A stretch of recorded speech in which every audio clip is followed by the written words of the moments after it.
This is BBC4 celebrating the great and good, the bad and the ugly of the English language.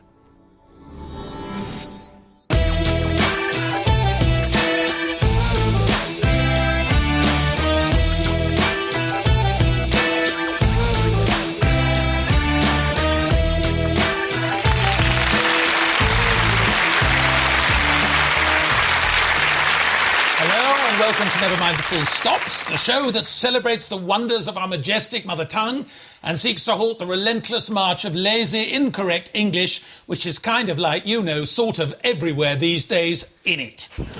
Putting the case for the preservation of all that we hold dear are four dauntless defenders of linguistic precision. Julia Hartley-Brewer is the hyphenated political editor of the Sunday Express. Is that an oxymoron? And joining her is Hugh Dennis, who describes himself as an accidental satirist and news junkie, neither of which will be the slightest use to him on this show.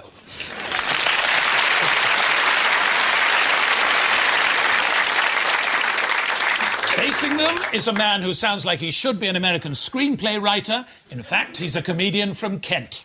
Andy Zalztman, teaming up with Andy as Liverpool's unofficial poet laureate. Very honoured to have him here, Roger McGough.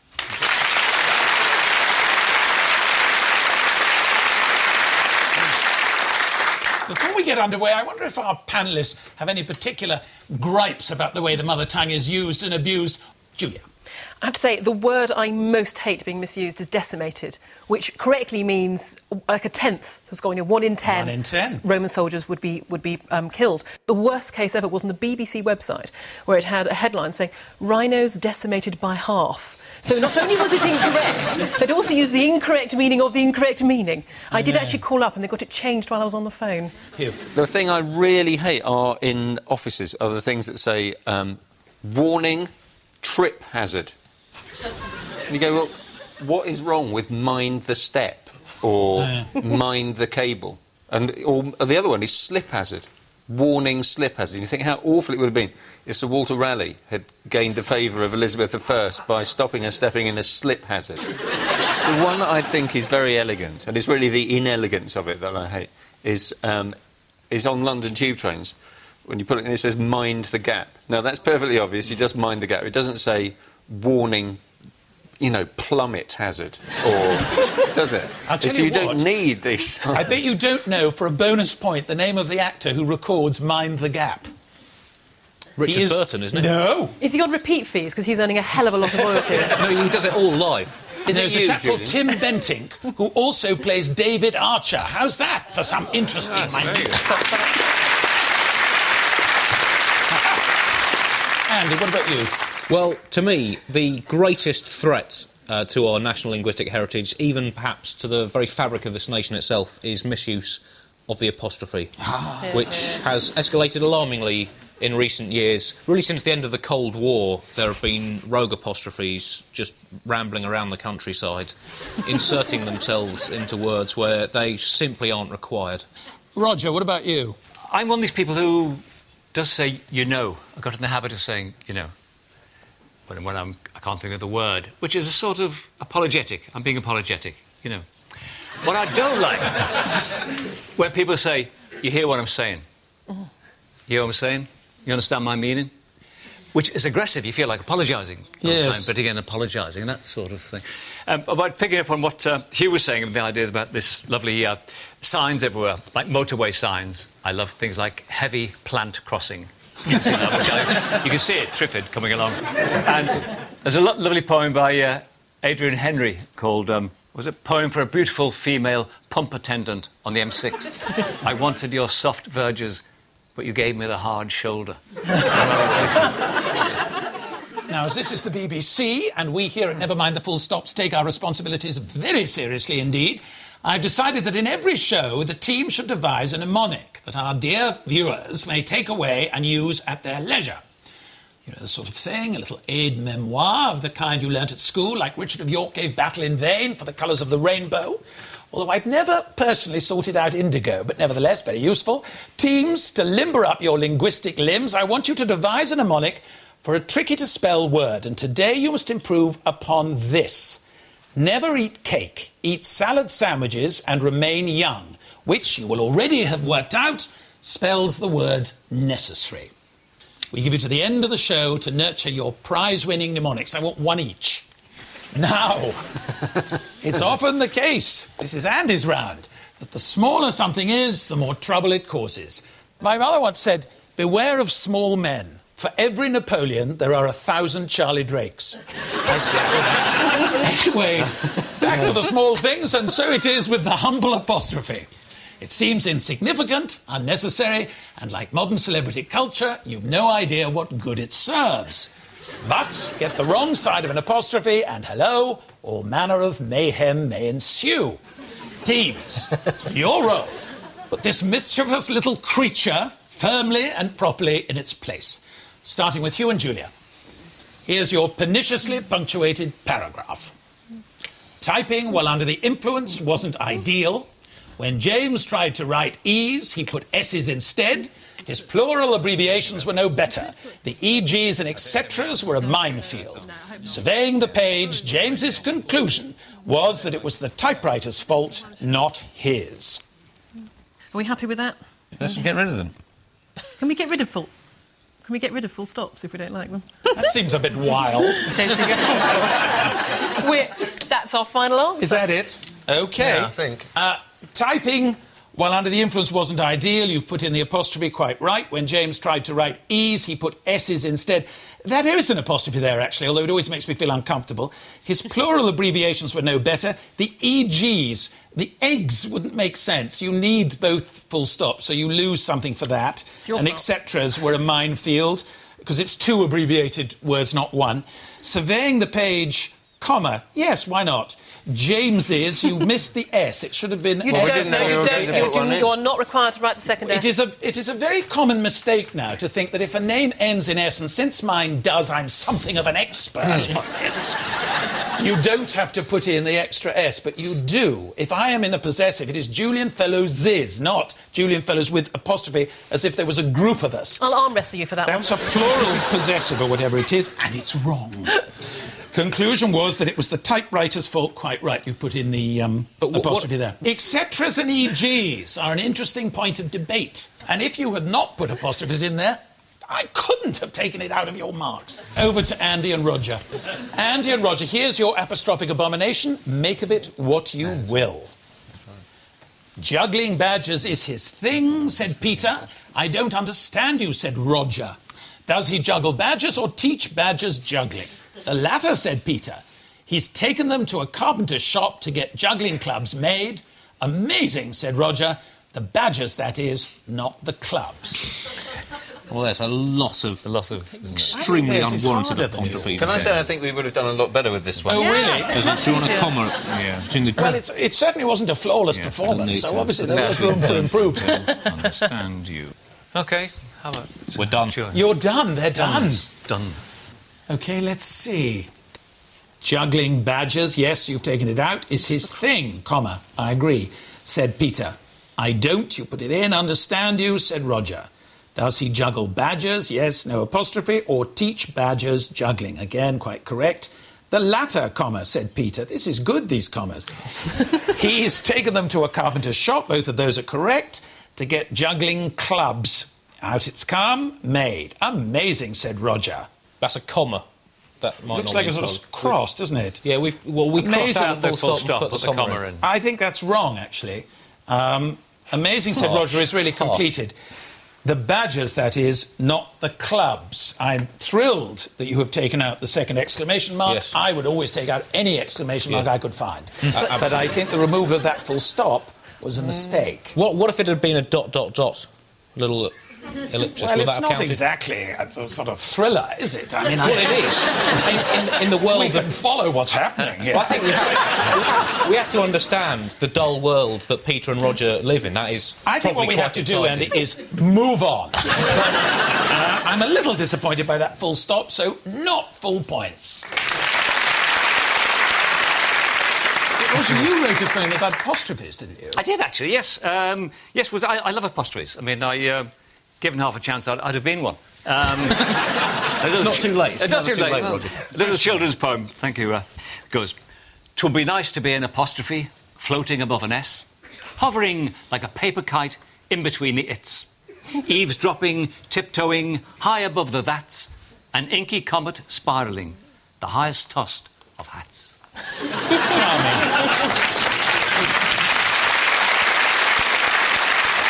After the first round, Andy and Roger are our teacher's pets with 8 points, and Julian and Hugh are our village idiots with 6 points. It's rather abusive, that. Nothing better demonstrates the richness of our native tongue than the bewildering range of dialects that flourishes across these islands. I love them, actually. In this next round, I have 1 clip per team, each demonstrating a dialect from somewhere in the British Isles. Your task is to pinpoint it and, if possible, untangle the lingo. We'll start with Hugh and Julia. Wrap your auditory apparatus round this. Monday were a queer thing that happened to me the other day when we were at the shop. It was Lisa's birthday, and didn't you fall mad to bake a cake? Well, we looked at the press, but we didn't have any octopus to tell him. So we had to go to the shop. Well, we went to the shop and we made our errands. And when we were ready to come home, Kinch to walk him in, but all Tommy a Breholen. And he told us that his yard was just chock full of trolls. Minister Kenny's a queer critter. Is that Sir Alex Ferguson? First things first, where is she from? I'm only guessing. I think she lives somewhere near the sea. Norway. She could be on holiday. It sounds a bit like it might be sort of Shetland or Orkney or somewhere. Fantastic. Yes, very good. Shetland. Very good. Do you know what she's talking about? Something about wanting to bake a cake, I thought, and having to go to the shops, but they didn't have the ingredients. That's not bad, actually, but there's a little bit more to it than that. Did she say, even up here, it's amazing, the whole trade is dominated by Tesco's? Well, let me tell you what she did say. We will now listen to the original, and then you will be surprised. Monday were a queer thing that happened to me the other day when we were at the shop. It was Lisa's birthday, and didn't you fall mad to bake a cake? Well, we looked at the press, but we didn't have any octopus to tell him. So we had to go to the shop. Well, we went to the shop and we made our errands. And when we were ready to come home, Kinch to walk him in, but all Tommy a Breholen. And he told us that his yard was just chock full of trolls. Minister Kenny's a queer critter. You just didn't get that, Can I did you? say, if I had £1 for every time someone told me about Tommy Breholen and his trolls. And his Come on. trolls. No, the truth old is, I think stuff. you get a bonus for having guessed the place, but you lose a little We've got bit. the cake, so you we've got just the get back shop. to ordinary full marks. I think that's okay. The dialect is Shetlandic. It comes from that wild and windblown clutch of islands, which are, incidentally, almost as close to Norway as they are to mainland Scotland. The trolls are an important part of Scandinavian folklore, as I'm sure we all know. Actually, I'm always rather intrigued by the Shetlands. I had a great aunt who went off to live in the Shetlands at one point, and my mother was rather worried about it. She said, "Are you really all right up there?" and everything. And she wrote this wonderful letter back. She said, the house is very comfortable. It was modernised in Cromwell's time. And so this phrase in our family came to mean something was incredibly uncomfortable. It was modernised in Cromwell's time. Anyway, Andy and Roger, let's see how you get on with yours. He's a pillar, and he's there to see his wife and maybe save his marriage. In the middle of a Christmas party at his wife's work, where she's one of the high Hedians, a lot of other Ians break in and start to rob the place. He talks to his baiters and yucks out of the road and does as much damage as he can to try and upset the criminals. There's a lot of action, a lot of laughs, and as big a load of violence as you'd need. Will our hero make it out in yen bit? We didn't know, but he looks gay good in a summit with his strands well snared. So, well, there you are then. What's his neck of the woods? Northern Ireland. Yes. Oh, very good. Northern Ireland, yes. Yep. So, now the big question.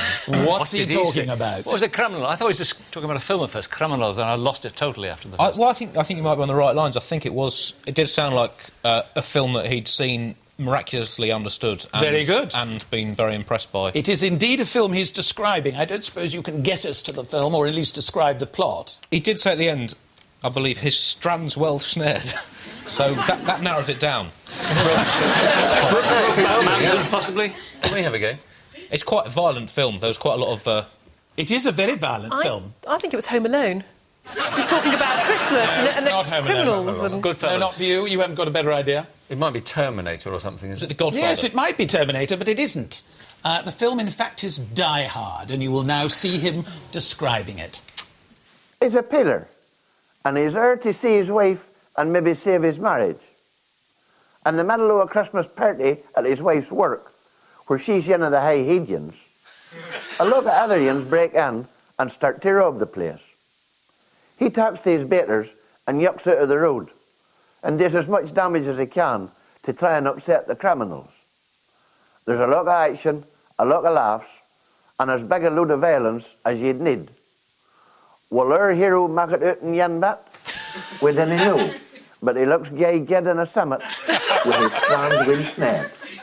This is, of course, the Ulster Scots interpretation of the plot of Die Hard. As I said, interestingly, they still use the word peeler. Did you notice that for policeman? Yeah. And the word yin, meaning one or person. I think he slightly overrated the film, though. Really? The pronunciation of the individual words betray the Scottish influence. Of course, 1600s, tens of thousands of Scots crossed over to Ireland to settle in Ulster at the behest of the king, which is ironic because the Scots, the tribe who gave their name to Scotland, had in fact come over from Ireland 1,000 years earlier.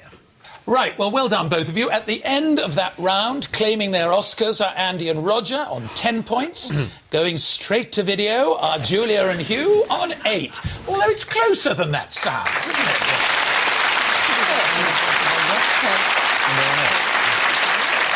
Teams, I'm going to read out a passage containing several deliberate errors in standard English, some of which are common everyday confusions, while others are a little trickier to spot. When you think I've blundered, butt in, identify the mistake, and then tell me what I should have said. So, fingers on the buzzers, please. Rachel was stood at the bar. Either was standing at the bar or stood at the bar. Quite right. But what if she'd been stood there by someone else? What I might have accepted is Rachel was stood up at the bar. Was it not a pub rather than the bar, technically? I think we're going to have to move on, Andy. And I have a feeling this is going to be your only appearance, so never mind the full stop. Suddenly, a wave of intensive feelings overwhelmed her. The reality hit home. She was bored of her life. It was empty. She was not averse to admitting that she spent far too much time at her desk. Should it be averse? Yeah. It should be averse. Yeah. It should indeed be averse. You have, in fact, missed both teams. She's bored with her life. It should be bored with her life. On we go. Like work was the only word. You see, I would say like is wrong there. It should be as though or something. Yes, absolutely. Similar. It is completely wrong. As if should be used the conjunction, not like. Nowadays, she had far less friends and scarce... Fewer friends. Far fewer friends. Or lesser friends. Far fewer. Fewer is used with people or countable things. This is quite interesting. Less is used with numbers and expressions of measurement or time that cannot be counted. I didn't know that. I bet you didn't either. And scarcely no relationship... Yes. I think it should be scarcely any. I think it should be too. She knew she had to militate her workaholic lifestyle, otherwise disaster... Not militate. Militate is wrong. Yeah. And what should it be? Mitigate. Mitigate. You said it. Is it Watergate? Yes. Mitigate. You don't like Watergate. Mitigate. Make something bad that less severe. Militate, of course, be a powerful factor in preventing. Otherwise, disaster was imminent. Oh, imminent. Imminent. Well, it could have Of been course, imminent. eminent, famous, been. respected, imminent. Listen, there was about to happen. There was a guy in the Philippines called Cardinal Sin. He was eminent. So there might be a man called Cardinal Disaster. In which case, this way lies madness. At the end of that round, both our teams are William Shakespeare's with 13 points each.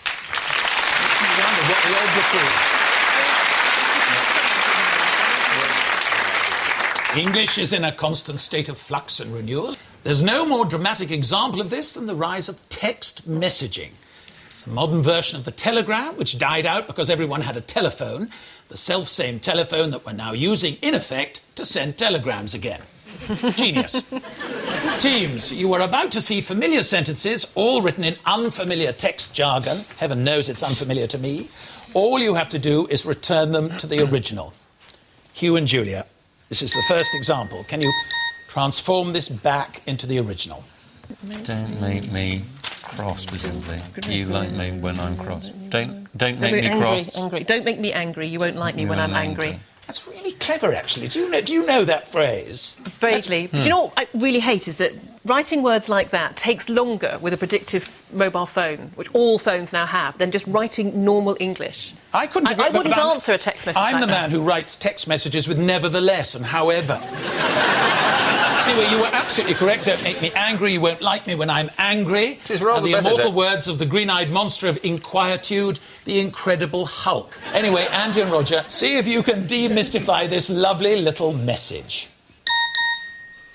It's Better to have loved and lost. Forgot. lost than never to have loved at all.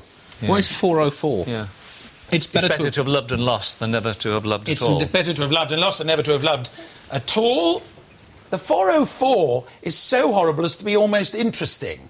It's that if you go on the internet, you go onto a site that's been closed down or whatever, you can't get onto it, you then apparently get this sign 404. But it takes longer to type 404 than it does to type LOST. That's what I find so irritating. You know, there's a lot of unemployment out there. People have more time on it. The very people who abbreviate text messages the most are the people who have the most time. I mean, teenagers, what are they doing? Other than copying their coursework from the internet, they have plenty of time to send Very full judgmental then. texted words. Even more offensive, though, is the smiley face at the end. Because I genuinely do feel that should be a hanging It fence. seems it's always on his side, as if he's fallen over. What's the point? Do you object to it because you think it provides an unrealistically optimistic view of human life? That's it, yes. Really sorry your dog's just died. Don't you think?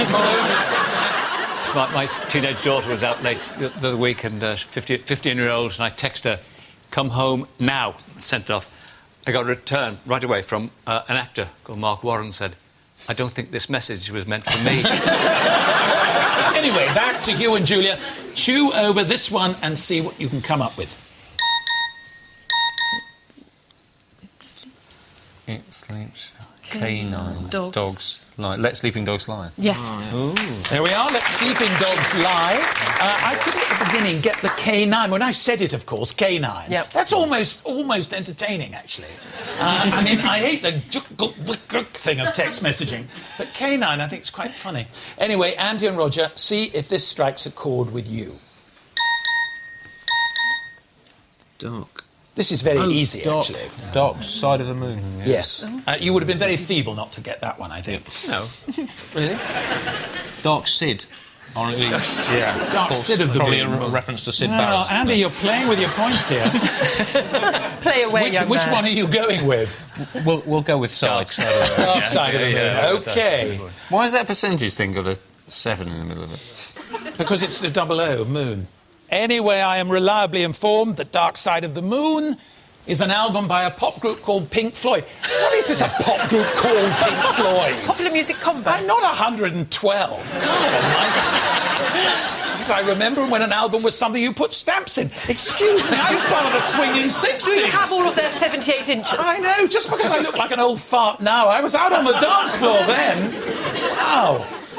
At the end of that round, our bright young things with 16 points are Andy and Roger, and our spluttering dimwits, again, I don't think these up, with 15 points are Julia and Hugh. It's neck and neck. It's a fine race. Why you should have to tolerate this, I don't know. In our final round, we're on the buzzer. These are quick-fire questions covering all aspects of the English language, and they're worth 2 points apiece, so obviously the whole game can be completely decided in this round. What does a sesquipedalian like doing? He likes riding a bicycle with 7 pedals. Wrong. Does he like making rude jokes? No, on we go. He likes using long words. Which term for a vessel is also a common suffix? Ship. Ship. It's almost Lordship, too obvious. partnership, chairmanship, craftsmanship, friendship. Very common. What is this punctuation mark called? An ellipsis. An ellipsis it is. I am allowed here to accept ... which I think is a bit feeble. That's what I always said. I'm pretty pleased that wasn't tested. What is the collective noun for a group of rhinoceroses? Scary. No, that's a collective description. The answer is crash. A crash of rhinoceroses. What does a vexillologist study? Sort of anxieties, things that annoy or irritate people? Absolutely not. What about you?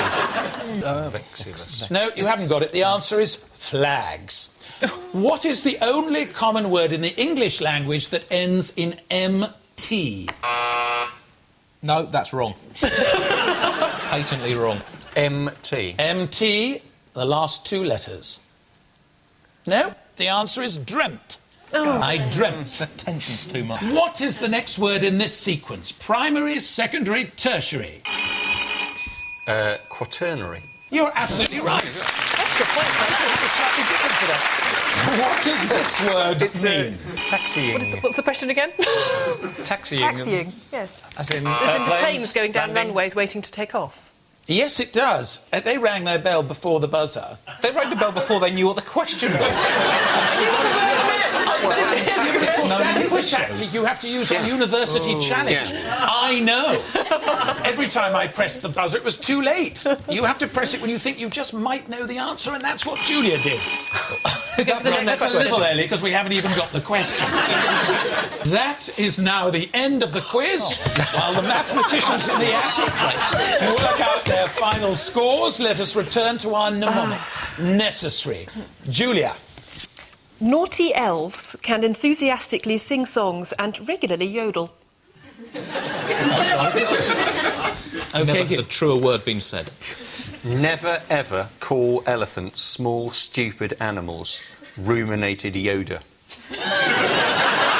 We were with him down to animals. OK, Andy. Well, the mnemonic for necessary, as developed by the US government, is no evidence can easily secure sentences. America repeatedly yelps. Politics? That's practically mnemonic Roger. for satire. Yes, that's so. Naked Eskimos catch endless sniffles standing around radiators yakking.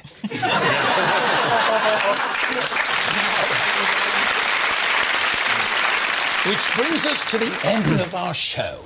Time now to look at the final scores, which reveal that our oxymorons this week are Andy and Roger with 17 points, while our genuine articles are Julia and Hugh with 18 points. That's what I have to say that despite this justice, I'm sure, has been performed, nevertheless, the personal winner is actually Roger's mnemonic, which I did think was rather brilliant. So another round for that. So we just have time for a quick look at some of the bizarre confusions, all drawn from real life, that can result from the slightest inattention to detail. First, an abrupt end to the money madness in English football. Manchester City manager Stuart Pearce had been handed more than £10 to spend during the transfer window. Further relaxation in the rules on civil weddings mean that you really can get married anywhere these days. Caution, bridal path. And the honeymoon period is over for David Cameron as party members really put the heat on. 2 in every 3 Cleveland residents surveyed baked David Cameron. Many thanks to my guests, Julia Hartley-Brewer, Hugh Dennis, Andy Zalztman, and Roger McGough. This has been Never Mind the Full Stops. From me, comma, Julian Fellows, comma, goodbye. Full stop. There's more full stops, same time next week. In the meantime, how good is your grammar and punctuation? Enter this week's prize quiz and find out at bbc.co.uk/BBC4. But tonight, enter the hallowed doors of the House of Chanel next.